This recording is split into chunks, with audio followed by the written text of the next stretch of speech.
Hey, it's Huck. And had another flare up here the other day. So they've got me on an antibiotic. And I just wanted to kind of let you all know where I'm at. I think I reported the last time I made a video on this channel was that I got the word from where I work that I was going to be medically discharged, due to the fact of such frequent and lengthy absences due to my COPD.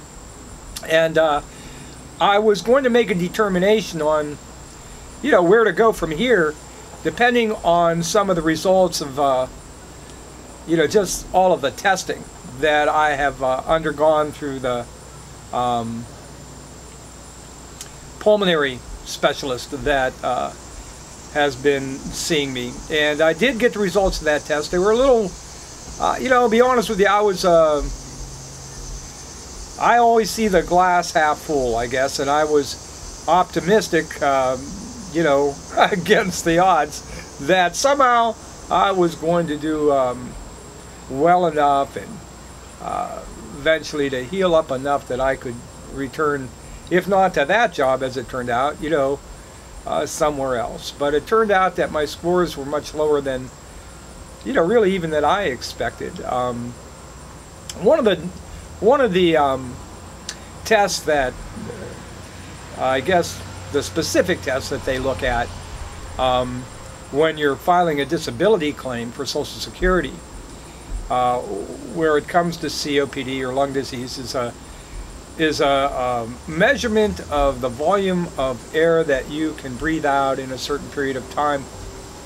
And there's a number of ways they gauge this, but basically the score they're looking for is basically, at least for my age and my size, something around 1.25, whatever that is. And my score was 0.77, considerably below, the number you need to qualify for. And that, along with a number of other tests, these pulmonary tests that they give you this battery of different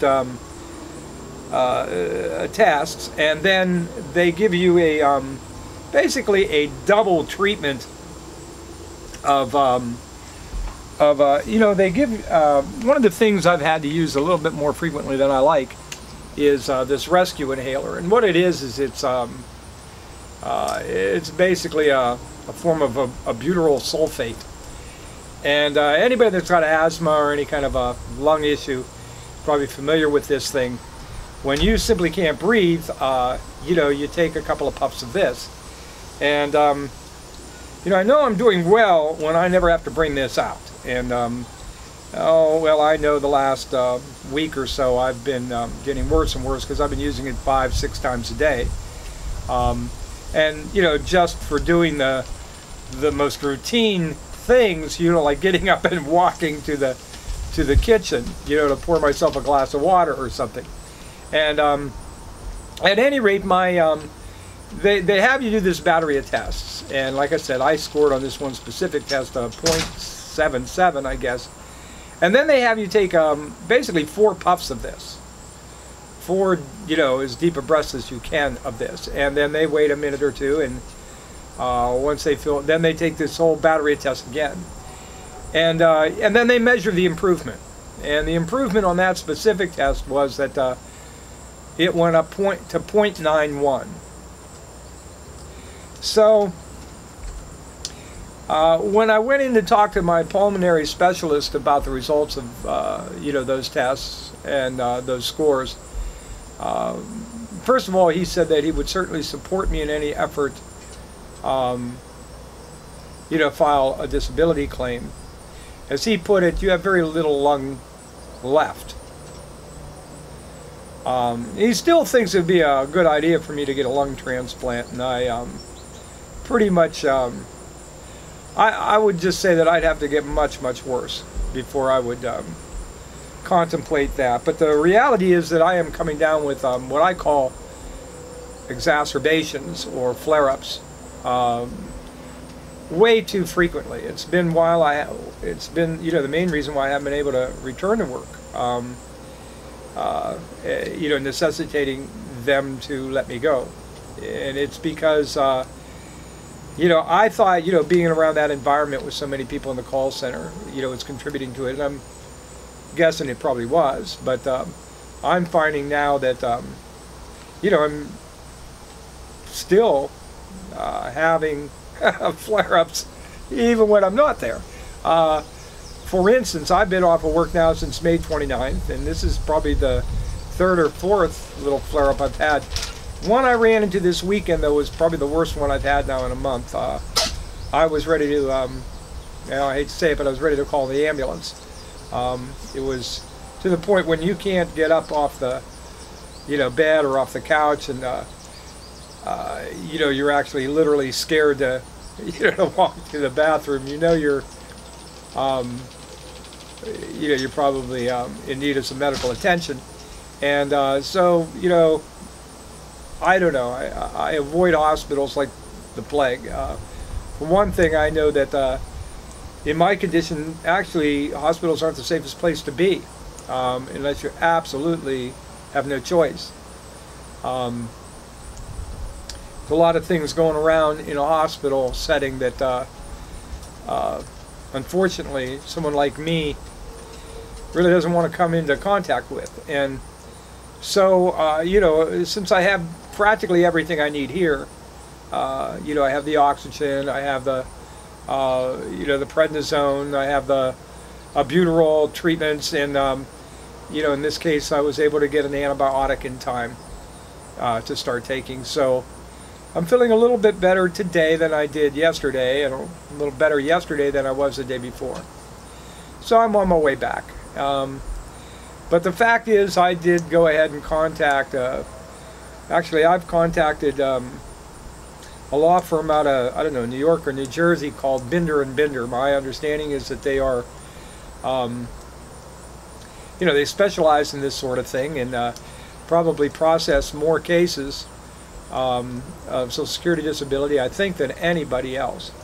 And because I happen to know, somebody that, strongly recommended them, and because of, what I understand to be their, expertise in this field, I went ahead and contacted them. I've just received all the paperwork. I have a stack, and I am not lying, it is this thick of papers I need to fill out. For the most part, I've got to kind of review with them my work history, give some notations of, the day-to-day struggles I've had, particularly, as far as my inability to do, even the types of jobs that I'm used to doing, and in a complete work history. So they will contact all of my doctors, all of the hospitals, and get all of the relevant medical history, and then I'm hopeful, that I'm going to be approved the first time around. That should mean that I get a decision maybe within 3 or 4 months from now. Heaven forbid that like 70% of cases or more that are rejected,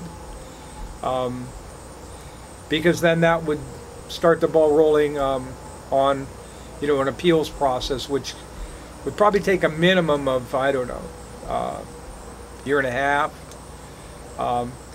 So my real concern right now is how I'm going to try to manage to hold on to the house for the next 3 or 4 months, when I'm not going to have enough money to make, pay even the, the minimum bills that I can get around with. I've had to disconnect my, a number of things here. I mean, obviously I have to have electricity, and got to pay my car insurance, but that's not very much. In fact, I just paid it off through October today. It was $84 to pay it off through October, so I did that. Got to pay my gas bill. The thing that I'm worried about is I think I have enough money. Well, I shouldn't say that. If my luck holds out, and I continue to get, the support I've been blessed with, thus far. I can probably swing paying everything I need to pay except the house payment. So that's I did get my house payment in this past month here for July. I paid it well, basically the last day of July it got paid. I don't know what I will have to do this month. I'm not able to find anything around the house that seems to sell. I've certainly posted a number of things on Craigslist, but you know, all of the things that were worth any real cash, or apparently that anybody would want at least, are you know, I guess not high on anybody's list of things to buy. I really only have 2 other items that I can even think of that have any value that I don't, I guess, absolutely need. One would be my camera. You know, and frankly, I'm not going to sell that. It's worth maybe, you know, used maybe $200 at best, and from what it's going to gain me, I just can't see. Again, everything I sell, I kind of realize that it's going to be a very long time before I can replace. So anyway, you know, I want to continue to make the videos, and so I'm not going to get rid of the camera. I kind of committed to that a long time ago. And the other thing that I have, I guess, that would have some value, certainly, but I'm not going to part with, is this wonderful, you know, Takamine. I still don't know how to pronounce that. The beautiful acoustic guitar. It's a Takamine G2. It's a slightly older model, but it's in beautiful shape. It came with a very nice hard case. And I'll be honest with you, I have not been able to sing now in, well, 6 or 8 weeks, which is why I haven't posted any music. I can't sing. I've completely lost my ability to sing. But I still enjoy playing, and when I feel up to it, you know, Dustin from Vegas, who was kind enough to send me the guitar, I hope Dustin didn't have any expectation that I would be posting a lot of videos with it. Certainly that was my intention when I got it, but you know, I know Dustin mentioned to me his hope that it would, you know, it would give me some, you know, some peace of mind and some, you know, just something to kind of occupy myself during these times of high stress, and you know, and for that reason, and also because it was such a kind gift, I would feel I would feel really awful, you know, turning around and selling it. You know, I don't even know what the dollar value would be on it, to be honest with you. But it would just, you know, in my mind, it would be wrong of me to, you know, take a gift like that and turn around and sell it as much as I could use the money. It's, again, kind of like my camera. It just, those are the only 2 items, really, to be honest with you, that I own. That, you know, that and my car, that, you know, I'm not going to part with. So pretty much everything else is up, is up for sale. If you want to see any of my items for sale, you can find them by checking out Craigslist in the Youngstown, Ohio region. And you'll notice that my items are linked. So if you look up one, you'll have links to the other items I'm selling. I'm actually selling a couple of things that a couple of friends of mine have given me to sell, kind of for them. And they're doing this kind of as a favor to me as well. They could post these items themselves, but they've agreed to split some of the money with me if they sell. So, for instance, one of my friends in Warren is selling 4 tires that are almost like new. I think they were only on his car for a very short time, like a week or two, before he ended up having to sell the car.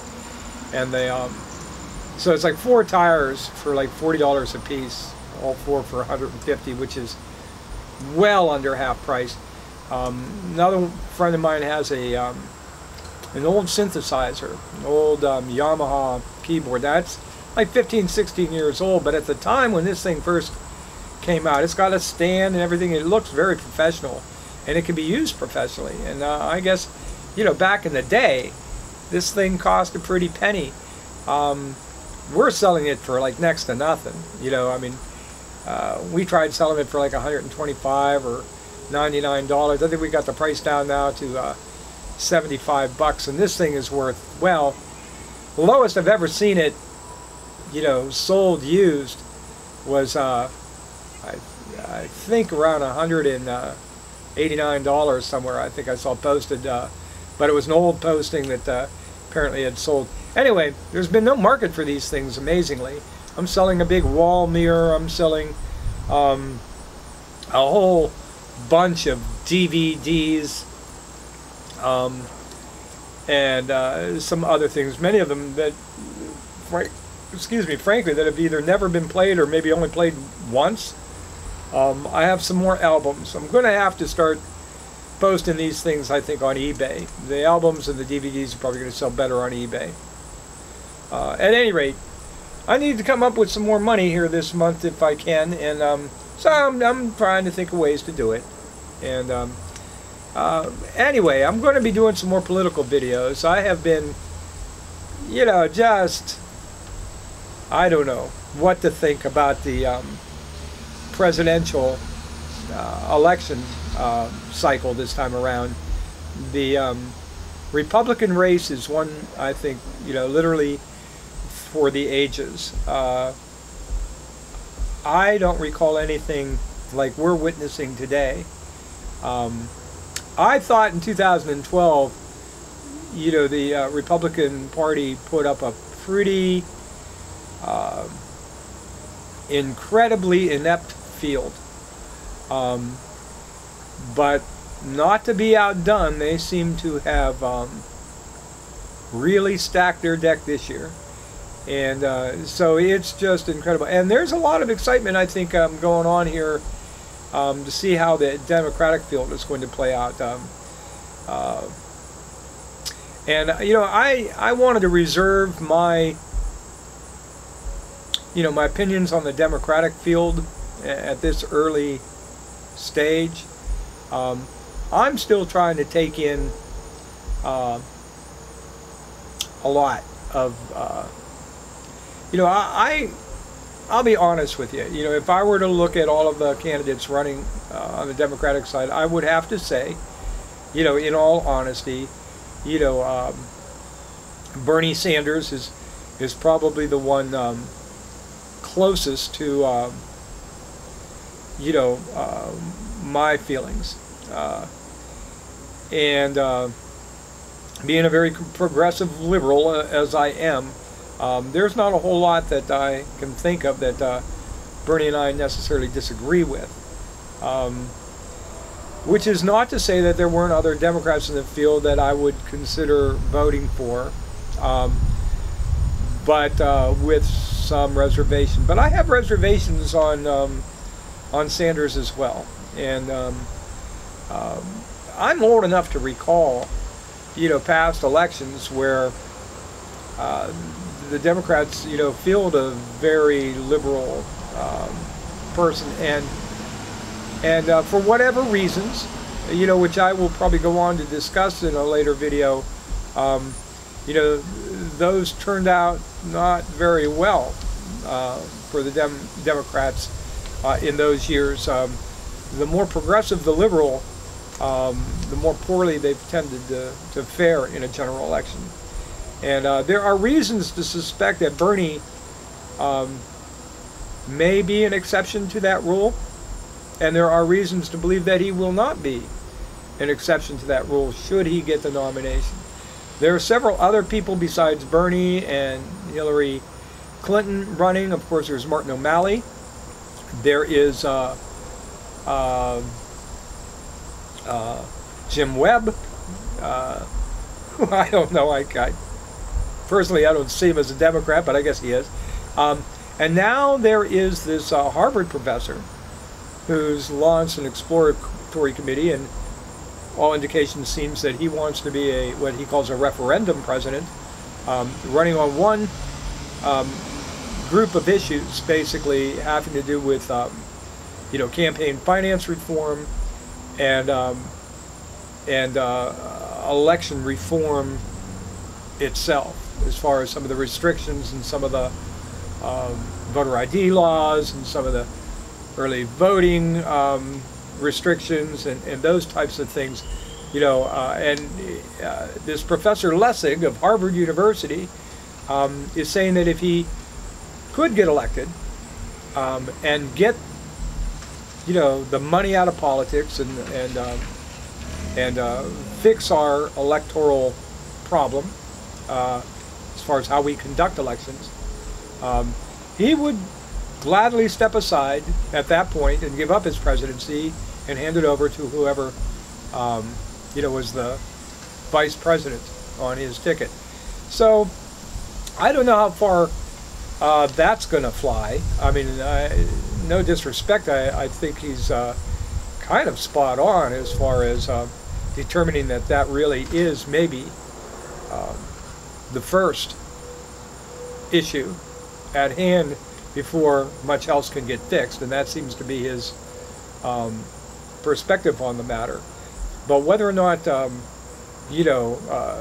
somebody that really doesn't want to campaign on anything else, as much as we need to overturn Citizens United, and as much as we need to get the money out of politics and the lobbyists out of politics, and have some national criteria that each of the states are mandated to follow, as far as allowing free and open access to elections. I think one of the key provisions there is, that I think, and Bernie Sanders has mentioned this just recently, we need to have election day be a largely work-free day. It should be a national holiday. Now, unfortunately, I've had a lot of jobs recently where, I'm sorry, but there are so many jobs today where, folks that are not making a lot of money typically don't get those national holidays off. And that's kind of been the case, a lot of places where I've had to work in recent years. I mean, if you're working in a hotel, you're working in a restaurant, you're working at a fast food store, you're working at a call center, there's just a lot of jobs today that, I'm sorry, you don't get holidays off, national or otherwise.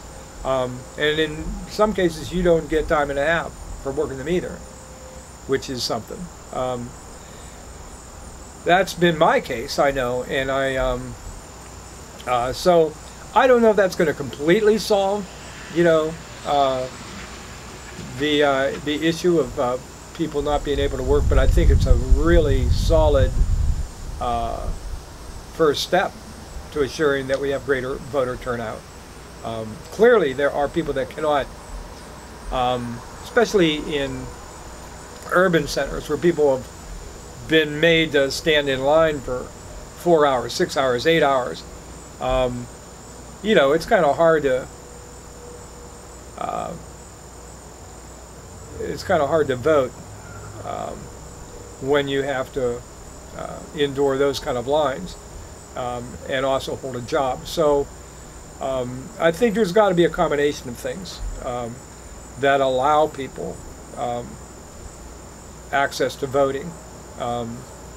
And I think if we're going to change all of the things that probably we would like to see reformed in this country. It's probably going to be necessary that we do, start seeing voter turnouts of, closer to 75 or 80% rather than, 35 or 45%. Anyway, I just wanted to touch base with you, let you know what's going on. And I'm sorry about this. I'm feeling a little bit better. I'm ready to take this off, I think, here. But I just had it on for a while now because I wasn't breathing real well here a little while ago. But I think I'm going to be able to take that baby off here. So anyway, I thank you for all of your kindness in watching my videos. Remember, I'm going to be posting something here on my political video. I want to try to churn those out at least once a week. And if I right now I'm kind of bogged down with tons of pages of paperwork that all have to be turned in. I've set a deadline for Friday to get that all in, so I've really got to work my tail off to get that done. And other than that, though, so hopefully maybe by this weekend sometime I'll be able to get up that political video, and then I hope maybe at least once a week from that point on. I thank you for watching, and be kind to one another. See you again real soon.